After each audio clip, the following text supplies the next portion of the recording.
Good afternoon, ladies and gentlemen.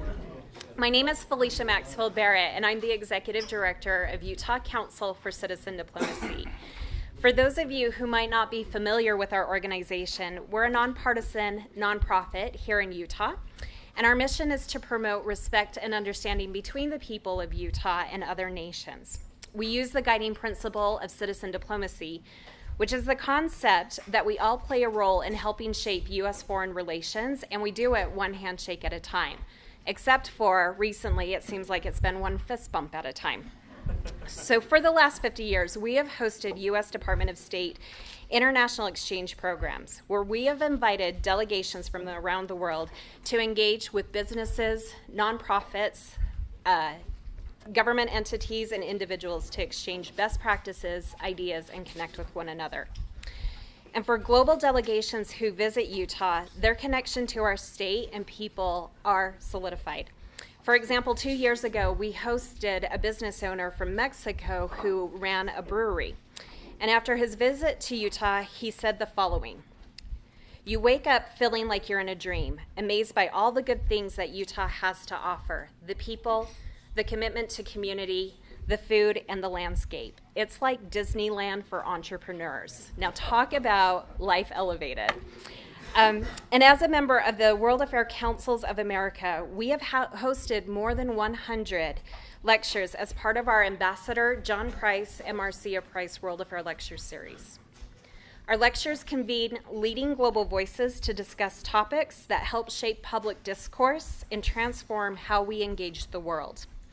We can only accomplish rich and robust programming because of support from you, people in our community who meet with our delegations and attend our events like today's panel discussion, so thank you. I also want to take a minute to recognize my board of directors. We've got quite a few here, if you'll stand up. And also, if you've been part of our board of directors, will you please kindly stand up? Shane. And then an amazing staff who worked endlessly to put this event together. I also want to thank World Affairs Councils of America, especially Bill Clifford, who is the president and CEO, who traveled to Utah to join us for this event. Thank you for your continued support of UCCD by connecting us to outstanding opportunities that enrich Utah's community. Thank you. Thank you to the Sasakawa Peace Foundation for viewing Utah as a valuable partner in advancing U.S. Japan relations. We recognize that close cooperations and open discussion plays a significant role in increasing regional peace and stability. And then thank you to our panelists as well. We're so glad that you're here in Utah. Certainly, last but not least, is World Trade Center Utah for partnering with us on today's event. With that being said, I'll welcome Miles Hansen, President and CEO, to share more information about World Trade Center Utah. So very briefly, for those who aren't familiar, World Trade Center Utah is the entity that does trade promotion on behalf of the state of Utah and the Utah business community. What we do is we work hard to increase exports coming out of the state, international sales for Utah companies, attracting investment here to the state. And as we're doing that, we're working very hard to elevate global Utah's status as a global hub for trade, investment, and business. And we do it by, with, and through our partnerships here in the state, including UCCD. And as I thought about what would be helpful to share at the beginning of this panel discussion, you've got a phenomenal panel here today, I thought I could give a quick recap on Utah and Japan's trade and investment relationship. Over the past 5 years, we've seen the volume of trade between Utah and Japan double, which says this growth chart, the growth line is going in the right direction. Recognizing that, we wanted to find a way, how do we make that growth trend even steeper? So we organized a trade mission working with GOED, and you'll have a chance to hear from Franz in a minute, to take the governor and a business delegation to Japan. And so we went there in September. We have somebody here from Kate and Ren, I believe. Kate and Ren was a phenomenal, there we go, right there, phenomenal partner in helping us organize that trip. We took, a total delegation of 45 or 50 people, and we had phenomenal meetings. We had, at one time, we had, 8 or 9 different meetings happening all at the same time as companies, both sometimes in one-on-one meetings and larger group meetings, the governor's meetings. And through that, we saw our Utah companies identify new partners, increase their international sales, and we've had since then, Kawasaki has made multiple trips here to Utah. Mitsubishi has made multiple trips here to Utah. to work on a few things, including a significant contract with a rural Utah company that's going to be transformative for this company that's doing great things out in rural Utah. We are working with SoftBank to have them come here to Utah. We are connecting them with our tech ecosystem and our investment community here. And so we see these the way that these partnerships, working through the trade mission, working with Kate Anren, 10 key companies over there, is leading to very, very tangible outcomes to help Utah companies, to help build and strengthen the Utah-Japan relationship. And like I mentioned, the Governor's Office of Economic Development were an integral partner in that. And so with that, I am honored to introduce to you, everybody on the Utah side, I'll introduce a man that needs no introduction, Mr. Franz Kolb. For those who are visiting, if Utah were a country, Franz would be our Secretary of State. And so it's great to have Franz here. Franz, why don't you come on up here and you can share your perspective. But as I conclude, just again, thank you for all the partners that make this possible. Thank you for our friends from Sasakawa for organizing this, for convening this. Just like on the trade mission, our commitment to our Japanese partners were that we were going to work very hard after the trade mission to make sure there are tangible, positive outcomes. As we work here today and tomorrow at UVU, we will also be equally committed to make sure that as we follow up, we identify key areas of partnership that we plug in and support it so we can, again, have tangible outcomes that are a result from all the work and energy that's going into the events and meetings today and tomorrow. So with that, please join me in welcoming Mr. Franz Kolb.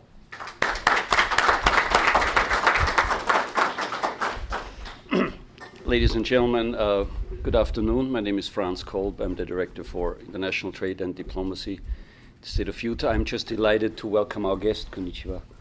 And I would like to recognize, we do have a few diplomats with us.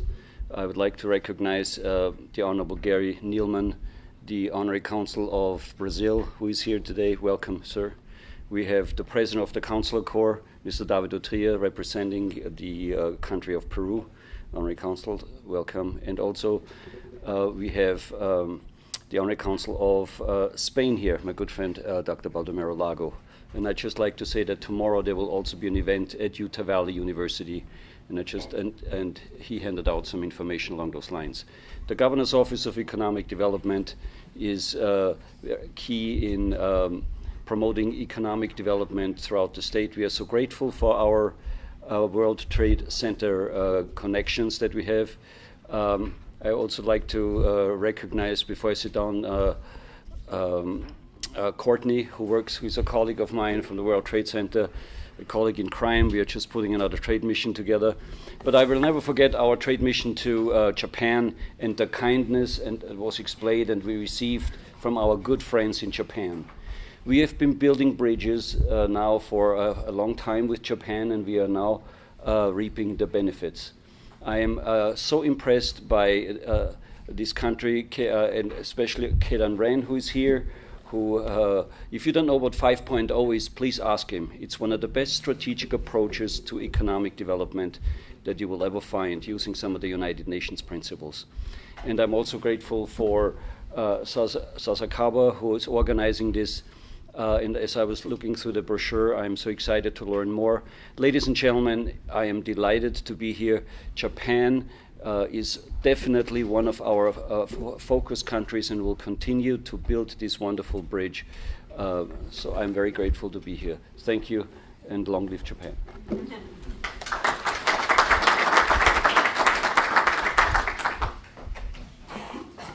Good afternoon, everyone. It's wonderful to be here in Utah. I'm coming from Washington, D.C., and it's my first time here, and what glorious weather to have in March it is, so thank you so much for having us. My name is Shanti Shoji, Director of Programs at Sasakawa Peace Foundation USA. I want to thank our partners who came together to both co-sponsor and produce this event. So we have Felicia and Perry from UCCD and Bill Clifford from World Affairs Councils of America, and Miles and Hannah, who's been working so hard here from World Trade Center, Utah. Thank you so much. So Sasakawa USA is a 501c3 nonprofit organization based in Washington, D.C., and we are dedicated to strengthening and deepening the U.S. Japan alliance, both in regards to security and diplomacy. And we do that through research and programs that examine the bilateral relationship in context of the geopolitical situation within the Indo-Pacific. So we are holding this event here today, TAWA, as we call it for short, or the Alliance Working in America. This event, the importance of U.S. Japan relations in, the impact and importance of U.S. Japan relations. And this is a part of the series that we do. Through these events, we aim to spread awareness of the significance of the U.S. Japan alliance by reaching out to regional leaders and the public outside of our DC bubble. The Utah relationship is a really unique one, actually. Following the Meiji restoration in 1872, a diplomatic mission, the Iwakura mission, was traveling through Utah, but due to heavy snowfall, they had to make a detour and stop here in Salt Lake City, and that is what launched interactions between Japanese and Mormons. So 148 years later, here we all are together in this room.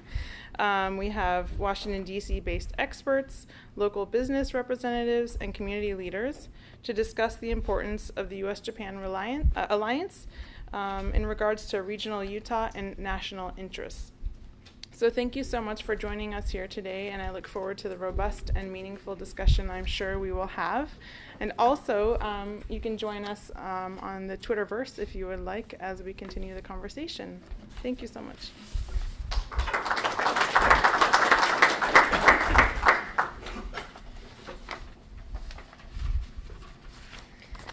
All right. It is my honor to introduce today's moderator for the event. Dr. Akimoto is chairman of the board and president of Sasakawa Peace Foundation USA.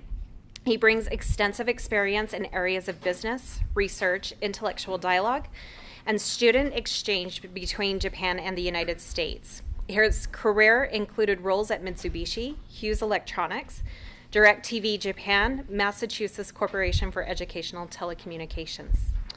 Dr. Akimoto is a contributing writer for the Japan Times, associate fellow at the International Institute for Strategic Studies in the UK, and this is especially for Franz, a Japan Advisory Committee member of the Salzburg Global Seminar in Austria. Outside of the workplace, Dr. Akimoto has promoted student-athlete exchanges through football involving American and Japanese universities. He's also worked as a producer and as co-screenplay writer on a feature-length film called The Successor and other documentaries. He received a PhD in sociology and a master's in Eastern Asian studies from Harvard University and a bachelor's of law in Keio University. Please join me in welcoming Dr. Akimoto.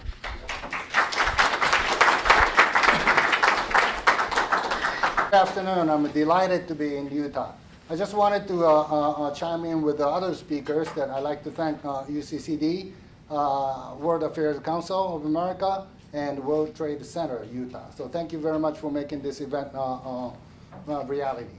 Shanti mentioned the historic encounter between Japan and Utah 150 years ago. I am old enough to talk about my personal history, so I'm going to talk about a little bit about my historic encounter with Utah.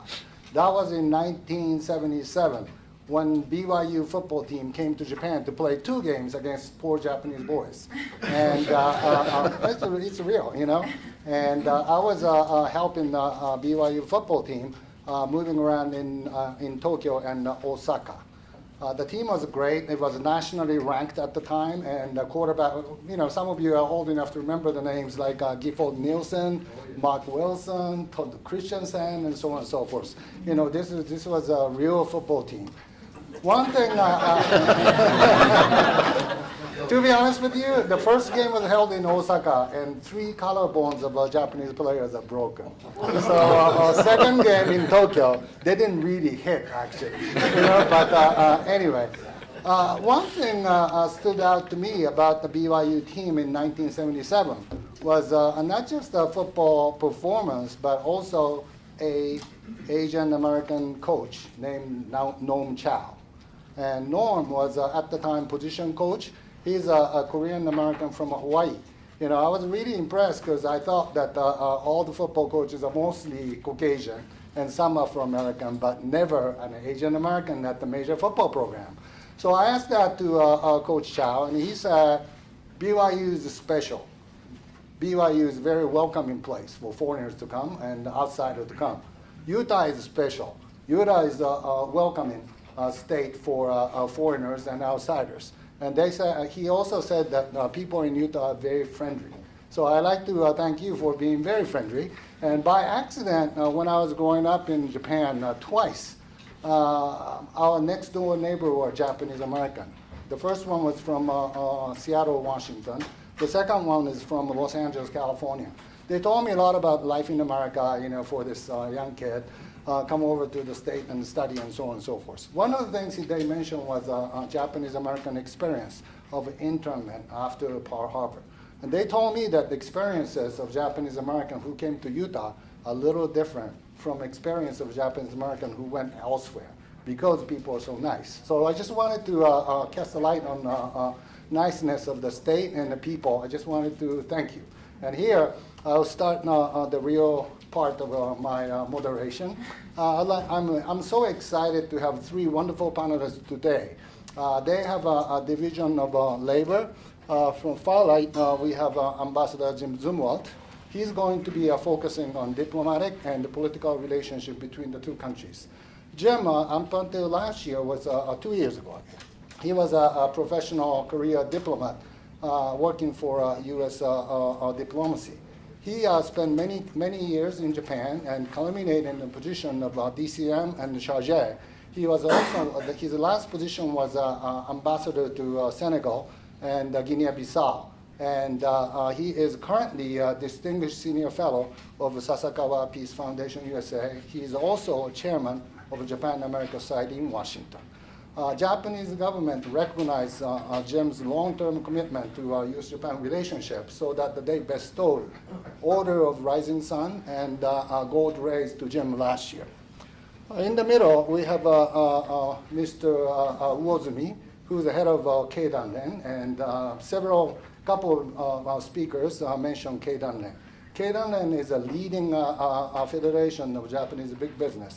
It's an engine of Japanese economic activities. Mr. Yoshizumi is a general manager of Washington office. Since they have only one office in the United States, he actually represents Keidanren in the entire United States.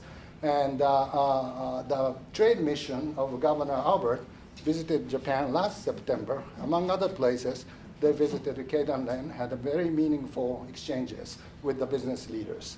And Mr. Uozumi will be focusing on macro economic business relationship between Japan and the United States. We have Mr. Lee Carter, who's focusing on his personal business experience, which is with Rakuten. He is the head of banking operation of Rakuten here in Salt Lake City.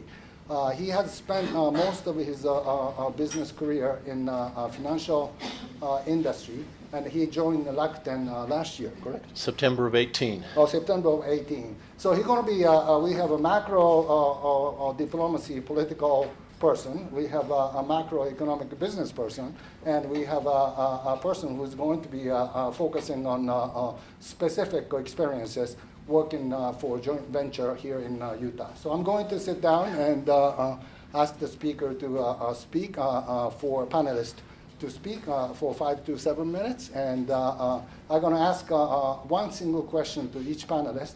Then we're going to open up for the Q&As. And this is on the record, and I'm looking forward to a vibrant discussion. So Jim, why don't you go ahead? Well, thank you very much, and thank you all for coming today and for your interest in Japan. I know you're all busy, and we very much appreciate your attendance. I want to make 4 main points today, so let me preview that, and then we can get into the details. The first is that the United States and Japan enjoy strong and mutually beneficial ties. That seems a little obvious, but I'll get into that more. Second is that Japan is an important regional partner for the United States, and that matters because Asia matters for the United States, and Japan is one of our strongest partners in Asia. Third is American national security strategy, if you look at the stated national security strategy that was published in December of 2018, it talks about the threat of the emergence of near-peer competitors and the importance of allies and security partners in managing that concern. And Japan is one of those important allies. And then lastly, U.S. Japan relations are buttressed by incredibly high levels of public support on both sides. And this matters because we're two democracies and governments will be implementing policies that are in accord with public opinion. And public opinion on both sides is very strong about the other side. So now let me get back to the first point. The United States and Japan enjoy strong mutually beneficial ties. And the reason for that, I would posit, is that we share common values. We're both democracies. We believe in rule of law. We believe in human rights such as freedom of speech, freedom of religion. We also are two countries that would like to see a rules-based international order. So we're natural partners in working together because we have these mutual shared values. Second point, Asia matters, and it maybe goes without saying to this audience because you're all very aware of the world, but Asia is 60% of the world's population, and over the next decade, over half of world growth will occur in Asia.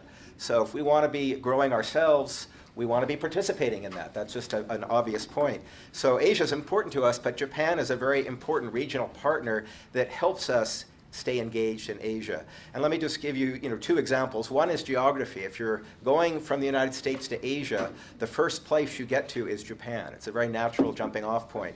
If you look at American carriers like Delta, American, United Airlines, most of their routes to Asia go via Japan, especially Narita Airport. So geography is one reason. But a second reason why Japan is such an important partner for the United States in Asia is Japan is an incredibly important diplomatic partner. I mentioned our shared values and shared interests, but sometimes Japan can do things in Asia that's very difficult for us to do. And I'll just give you one example is in the Philippines when there was a presidential election and a new president was elected. To be honest, this was during the end of the Obama administration, but President Duterte, had a very difficult relationship, or I should maybe say President Obama had a very difficult relationship with President Duterte because of some of the actions that President Duterte took that were seen as some human rights problems. And the United States is the former colonial power in the Philippines. There's a fair amount of resentment. It's difficult for the United States sometimes to speak up about issues like human rights in the Philippines when there's a record that maybe not be so positive about U.S.-Philippine relations prior to Philippine independence. And so Japan can do things in the Philippines that are difficult for us to do. Prime Minister Abe has an excellent relationship with President Duterte, and I think behind the scenes he can do more than we can do to try and ameliorate some of the concerns we have about how people are treated inside the Philippines. Another example is Myanmar, where for many years the United States had a policy of not engaging the military government in Myanmar. And in that vacuum, the Chinese very much expanded their presence in Myanmar. And Japan took a very different approach from the United States and nurtured its relations with the authorities in Myanmar. And so when there was a shift toward a more democratic government, the Japanese were positioned to move in and help out that new government much better than we were. So it's very good for us to have a partner that is able to advance shared values that we have and do things in a way differently than we might do. So it's a strong partnership, and Japan is a wonderful diplomatic partner. The last point I'll make about Japan as a diplomatic partner, I worked in the State Department for 36 years, and one of my deepest memories was when Japan got elected as a non-permanent member of the UN Security Council. Now, you probably all know there's 15 Security Council members, 5 are permanent, including the United States. 10 are elected to 2-year terms. Each region gets 2. And we very much wanted to see Japan be elected as one of the Asian representatives. And when that happened, our International Organizations Bureau, the people that do the United Nations, threw a party. They were so excited to have Japan back in the Security Council. And what they told me was, Japan's our best partner on the Security Council. We work together well, we divide up the work, and they were so thrilled to have Japan back in a position with a greater say in working with the United Nations. And this is just one example of how we work together so closely as diplomatic partners. The third point is Japan as a national security partner and ally. As you probably know, the United States and Japan signed a security treaty in 1960, so now that treaty has existed for 60 years. What some people may not realize is that this bilateral security treaty is the longest bilateral security treaty that has existed since the Treaty of Westphalia was signed. It's pretty amazing to think that we've gone on that long and we've maintained our relationship as strong security partners. And the reason is because I mentioned our shared values, but also our shared interests. And the Japanese public very much understands why it's important to have the United States as a strong security partner. What the United States brings to the table is we provide security guarantees. If Japan is attacked, we will come to Japan's defense. But Japan also brings a lot to the table, and the first thing they bring to the table is furnishing facilities for United States military to be in the region. Currently, there are 54,000 American troops in Japan. Japan hosts more American military troops than any other country in the world. That is especially important for the Navy, Marine Corps, and Air Force. Japan also, in addition to furnishing places for the United States to be, actually defrays a lot of the costs of stationing U.S. troops in Japan. Currently, under our present agreement, Japan pays, or not pays, but Japan furnishes $1.9 billion per year to defray the costs of stationing American forces in Japan. The largest amount of that money is to pay the salaries of 24,000 Japanese workers who work at U.S. bases.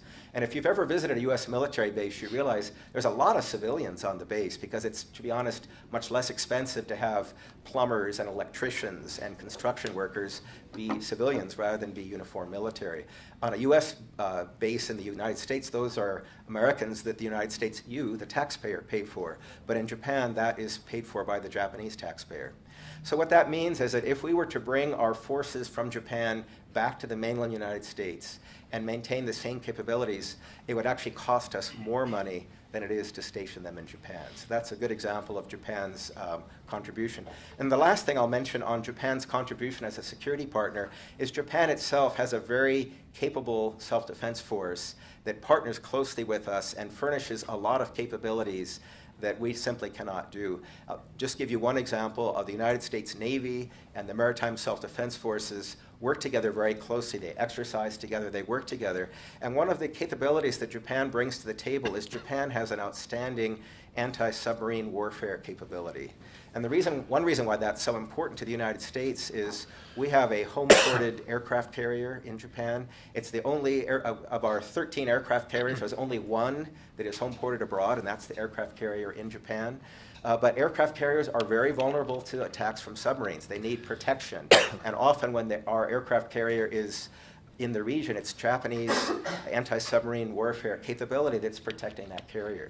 So if the United States Navy had to invest in providing that capability, it would either we'd have to reduce our presence or we'd have to spend a lot more money in maintaining that kind of a capability. That's just one example of how Japan brings a lot to the table in terms of working closely together with us as a security partner.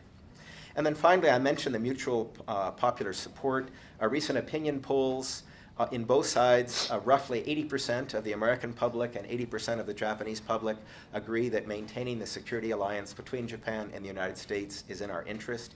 And one reason I mention that here is the work that you're all doing in hosting Japanese delegations, Japanese exchange programs, is one reason why that public support is so high. That's just, Akimoto-san mentioned his personal story, and my story is when I was 16 years old, I signed up to be an exchange student thinking I was going to Europe because I was studying German, and I ended up being sent to Japan. And I lived for a year with a Japanese family, went to a Japanese school. It really did change my life and change my life trajectory. But had there not been organizations who are willing to host a foreign student, I wouldn't have had that opportunity. So the work that you're all doing in showcasing the best of American hospitality to foreigners really does make a difference, and certainly it makes a difference between the US and Japan. So just briefly to recapture the four main points, we have strong, mutually beneficial ties. Japan is an outstanding diplomatic partner, it's an outstanding security partner, and the strong public support on both sides gives me confidence that that positive relationship will continue in the future. Well, Jim, looking back, one of the most important symbolic incident was in terms of close coordination between Japan and the United States was how they work Tomodachi operation right after the great earthquake in Japan 2011. You are at the center of decision making on the American side at the embassy in Tokyo. Would you like to cast the light on that a little bit? You know, how symbolic that was, the close coordination, working together, and reflection of mutually share the value, as you said, and also strategic relationship between the two countries. No, thank you very much for that question. Just briefly to recapture, I think most of you remember March 2011 when Japan was struck by a horrible earthquake. It was the second largest earthquake ever recorded in history, and it generated tremendous tsunamis, which devastated the Japanese coastline. There were 22,000 people killed and 400,000 people who were rendered homeless by this. I mean, it was a tragedy that's almost beyond our comprehension. So it was a tragedy in Japan. The Japanese government had to spend time, obviously, recovering from that. And the United States, I think, really pitched in. I think the Japanese public acknowledged that it was very helpful for what the United States did in order to help Japan get through this crisis.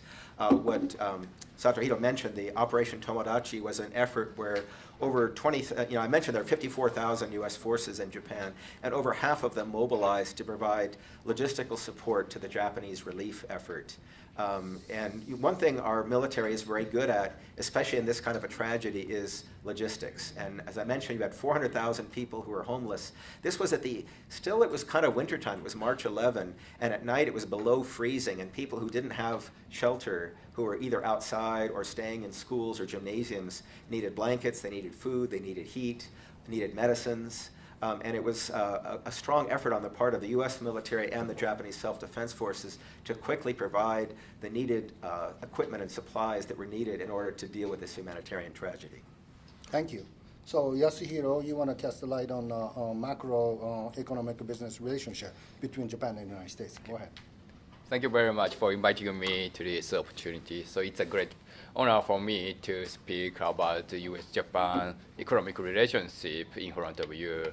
And it is a great pleasure for me. Actually, I was in Salt Lake City on July 24th. I enjoyed the Pioneers Day Parade on July 24th. And I took a picture of Governor Herbert and Mrs. Herbert at the parade. So unfortunately, I was not here as a tourist. I also took a picture of this. So you know there are some familiar faces. So I took this picture as a meeting with Governor Herbert.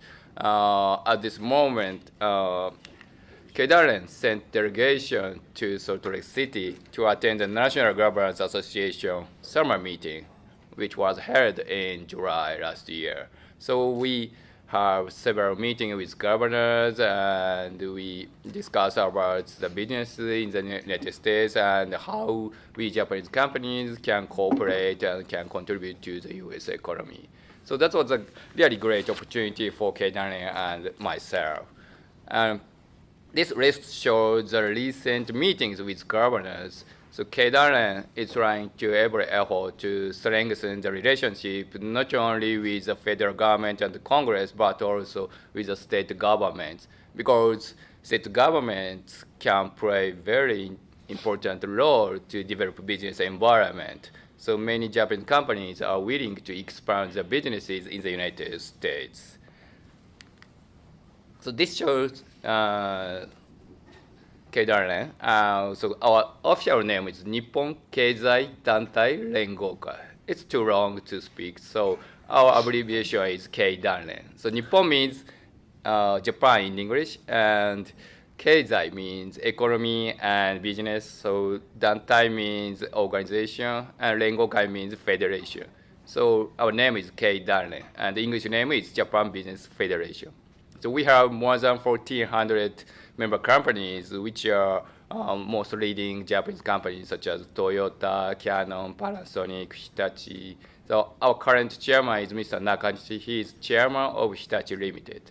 And the picture on your right is our headquarters office. So delegation of Governor Hubbard and friends and some folks visited our headquarters office last September. So this map shows our engagement with state governments. Within these 5 years, KDRN sent a delegation to 17 states and 28 cities. So we have a variety of activities, and one of the important activity is to send delegation that was consist of business leaders and executives and have a direct conversation with policymakers in the United States. And this graph shows the importance of the United States for Japanese companies. United States is a top destination for investment and export to Japanese companies. United States is the #1 country for investment and the #2 country for export from Japanese companies, just after China. So this shows the importance of the U.S. market for Japanese companies. And from the viewpoint of U.S., Japan is a top contributor to the United States. So Japanese investment in the United States is ranked as third, and the flow of the investment in 2017 and 2018, Japan is ranked as fourth, and the amount $66 billion in the United States. And one of the characteristics of Japanese investment is many Japanese companies invest in high quality industries. And one of the examples is research and development activities. For 2 decades, the amount of R&D investment increases more than 4 times, from $2 billion to about $9 billion. And this shows export from the United States to abroad, which was created by Japanese companies. The amount is about $95 billion. If you compare with the United Kingdom, the amount is almost double. And Japanese companies are leading job creator in the United States.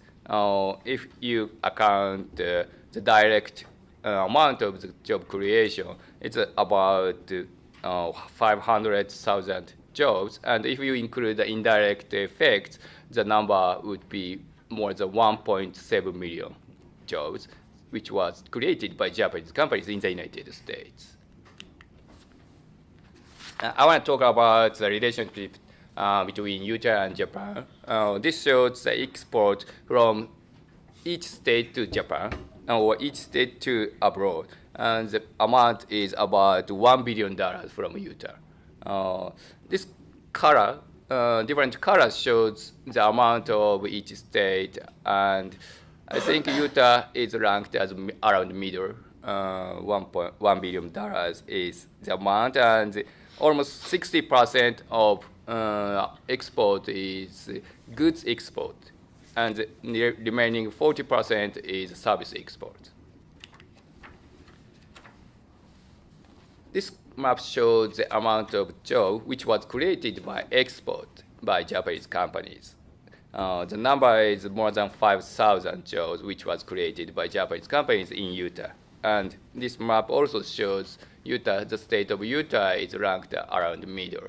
If you compare about the population of Utah, which was about 3 million people, I think the current situation is not so bad based on the population and the relationship with Japanese companies. And this graph shows consists or composed of the industries. There are 5 main industries which Japanese companies have businesses in Utah. There are computer and electronic products and manufacturing, minerals, passenger fares, and chemicals. Those are the main industries in Utah which were Japanese companies have businesses. So I will stop here. So thank you for your kind attention. By the way, you find this booklet on your tables. And this is a research done by East-West Center, but the Sasakawa Peace Foundation Tokyo is partially sponsoring the study. And this casts a light on the various aspects of our U.S.-Japan relationship in the framework of how important Japan is to the United States and how important the United States is to Japan. Yasuhiro, you have done a great job of casting light on the macroeconomic business situations, both Japan and the United States and Japan and Utah. One of the joint ventures that, or the business venture that has attracted lots of attention is Hitachi Mitsubishi joint venture in Utah. Would you like to talk a little bit about it? Sure. I want to introduce one example of the business project by Japanese companies, which was Mitsubishi Hitachi Power Systems. They announced last year they will create a new project in Utah, which is a joint project with Magna Development. That is a project to storage renewable energy in Utah. That relates to the hydrogen product. That's a really good example for Utah to focusing on what to invite Japanese companies to around this area. Many Japanese companies are interested in those kind of areas. Great, thank you very much, Mr. Carter. Thank you. Good afternoon. I'm glad to be able to be here with all of you this afternoon. I'm an example of the micro approach to the Japanese-Utah connection and Japanese-U.S. relations. I worked for Rakuten. How many of you have heard of the company Rakuten? Hey, we're getting better. If I'd have asked that 2 years ago, none of you probably would have heard of it. We've been doing a lot of advertising here in the United States. Rakuten is a very large industrial company in Japan. If we were in Japan, all of you would know Rakuten. It's a common household word in Japan. Our chairman is well known in Japan, and the company only started in 1997, but has been a pretty dramatic growth experience and a pretty dramatic success experience in Japan. I was able to join the trade mission in Japan last summer. I was privileged to be there. Governor Herbert actually came and met with our chairman, Hiroshi Mikitani. I was privileged to sit at the table. I'll tell you just one quick anecdote. The governor kept referring to Rakuten. And I said, Governor, you play tennis, don't you? And he said, yes. And I said, well, take your racket and hang a $10 bill on it, and it's a Rakuten. He said, oh, I get it. I can say that now. And it was fun to have that exchange between our chairman and the governor. The governor is a great ambassador of the state, and the Trade Mission and World Trade Center did a great job of that trade mission. This part of the mission actually came to Rakuten's headquarters and spent part of an afternoon, which was a terrific exchange about Japan and U.S. business development, especially about Utah and Japan business development. Rakuten came to the United States a few years ago. We bought a very large company here called Ebates, which is a cash rebate company, online rebates. We've since rebranded that to Rakuten Rewards, and so now we're doing some consolidating of branding here in the United States. We have banking operations and financial services in Japan, and I have been selected to head up a banking operation here in the state of Utah. We have financial interests in several different areas in the world. We have a bank in Luxembourg, we have a bank in Taiwan, and because we have a large presence with a large number of clients here in the United States, about 50 million people have signed up with Ebates over the years. We have about 13 million of them that are active on a monthly basis, and we want to provide banking services for them. So Rakuten has a great interest in starting a banking operation. We came here into the state of Utah a few years ago and bought a very successful media company called MediaForge. That's since been rebranded to Rakuten Marketing, but that was our first entry into the state of Utah. We employ about 160 employees with Rakuten in Midvale. We're in the Union Park Center.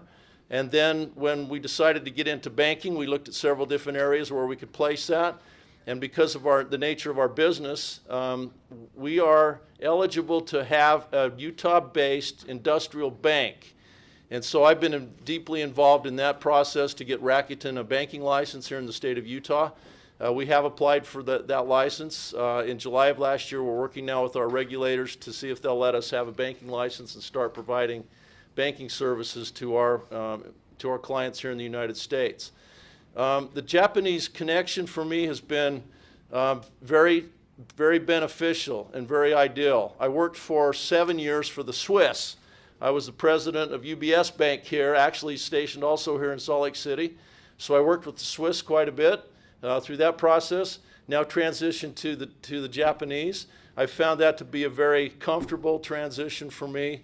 I love the Japanese-U.S. relations, and I more importantly love the Japanese-Utah relations.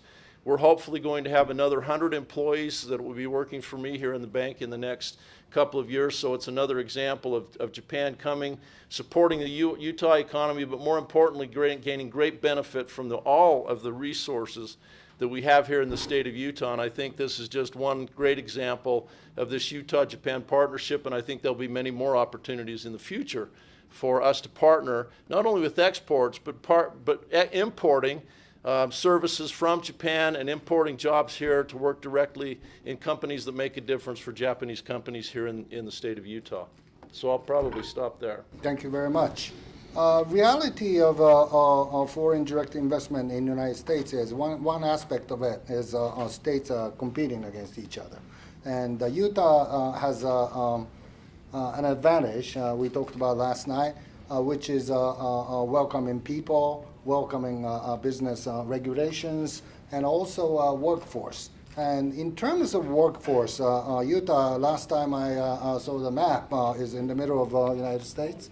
And but workforce is pretty international, and the Mormon Church missionaries have some contributions in terms of bringing up young people who are exposed to international culture and community. You did the missionary work in Hong Kong, and your sister did the missionary work in Japan, and you have many people, friends, who did Japan. Would you like to comment a little bit about how this international aspect of workforce in Utah important to foreign direct investment, Japanese? Yeah, that's a great question, and I have a common experience with many people in the state of Utah. I was a farm boy. I grew up over the mountain here in Morgan County. I got dropped from being a farm boy into the middle of Hong Kong, and it was a pretty stressful situation for me, to say the least. But having had that experience, I left China, but China really never left me. And it profoundly changed my life. It changed the way I thought. It changed the way I viewed international people. It changed the way that I viewed my relationship to other people in the world. And it had just a profound effect on me. And it did on my friends who went to Japan, my friends who went to other places in the world. And now as we bring that back, and many of us have stayed here in the state of Utah, we now have a really interesting workforce where we've had international experience, and we bring that together. For instance, in my kind of business, where we're now working directly with a Japanese company, I don't have any employees right now that have direct Japan experience, but it gives them the opportunity of having had that international experience to have a great respect for the culture in which we work, to understand the differences in business relationships and the way that businesses take place. And so I have been very comfortable working with my Japanese counterparts. My boss lives in Tokyo. It's great having a boss 7,000 miles away, by the way. But it's been just a very comfortable experience for me. And as I bring employees in who have had those similar experiences, it gives a great confidence to me and to them to be able to bring those international experiences into the workforce and have that be a success factor for working for a foreign organization. Thank you. Obviously, as you can tell, we rehearsed that, which question I'm going to ask each panelist. But I'm going to ask one question that I just came to my mind since you mentioned the fact that you worked for a Swiss bank. How do you compare work culture, Japanese culture, to Swiss culture? Well, in a way, I think the cultures have a lot of similarities. They run on time, they're clean, they're principle-based. So for me, working for a Swiss company, and the Swiss are very particular. I love to go to Switzerland. Everything runs on time. And you know what? I went to Japan, and everything runs on time there, too. It's really an amazing cultural experience to find out that even cultures as diverse as Swiss and the Japanese still have some very common shared interest I appreciated what you said about our common principles and the principles that we have between the two countries. And I think that's, I've been very lucky to have two major international experiences while living here in Salt Lake City. It's been pretty amazing to have that experience. Great, thank you very much. So I'd like to open up the floor for Q&As, and if you could now state your name and your affiliation, and if I may say so, I was told to say this, so if you could now come quickly to the point, I would appreciate it. Okay. Any questions?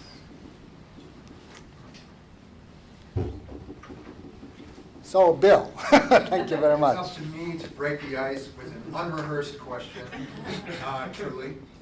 I just thought of it. This is the alliance working, Bill Clifford, World Affairs Councils of America. Thank you. This is the alliance working in America. And I have a question for mainly Jim, but others, on the alliance working in Japan. The relationship has come such a long way that it's this strong and this popular among the average citizens. But I'd say recently, with our president's discussion about burden sharing and what allies ought to do, and sometimes how he phrases that, I think there's been a reaction in Japan that has been concerning. And so if you could talk about how that plays in the security relationship, the trade where an agreement was ended on TPP, and in civil society, how the alliance is working in Japan, and how on the fragility to resilience spectrum it sits. No, thank you, but maybe I'll start and then some other people can jump in. But you're right that when President Trump came to office, there were certain actions which did stress the U.S. Japan relationship. And the first one you mentioned was the decision for the United States to withdraw from the Trans-Pacific Partnership Trade Agreement. Are you all familiar with TPP, or do I need to say what that is? You're familiar, okay, good. And Japan actually was a latecomer to the negotiation and mainly came in because they saw the United States creating a rule-based system where they were not a partner, a participant, and they wanted to be a rule maker, not a rule taker. And so they came in, and that great sacrifice, Prime Minister Abe implemented some very difficult political decisions, mainly opening Japan's agricultural market, which was very politically painful. People who were producing agricultural products were not eager to have more competition from the United States and others. But he made a decision that it was in Japan's overall interest to open its agricultural market as a price for gaining access to a much broader multilateral market. So after paying the political price and passing the legislation through the Diet that allowed Japan to meet its commitments, suddenly the United States says, we're no longer interested, we're withdrawing. And so Japan didn't really get the benefits that it was anticipating. And so that was a costly step for Japan. And then the second area I would mention that Bill talked about a little bit or hinted at was the rhetoric coming out of the United States. America first may sound appealing to Americans. It doesn't sound so appealing to foreign partners, and especially since our talk had been about partners and mutual benefit, and it's a little bit hard to reconcile that approach with America first as an approach. So that was another shock to the system. That said, I must say that I think Prime Minister Abe has really worked hard to nurture his relationship with our president. He was the first foreign leader to visit President-elect Trump up in Trump Tower in New York prior to his inauguration. And he's had, I think, over 30 phone calls in 3 years. And I forgot now how many meetings they've had, but Prime Minister Abe has really done an outstanding job of working to nurture his relationship with the president. And I think the Japanese public, knowing how important the United States is to Japan, appreciates the efforts of their leader in managing the relationship with the United States. So I guess my short answer to your question is yes, there are some challenges, but I think by and large the Japanese public still believes that a good relationship with the United States is important for Japan, and they very much credit their leader with helping mitigate some of the downside risks of being a partner of the United States. I don't know if anyone else wants to add to that.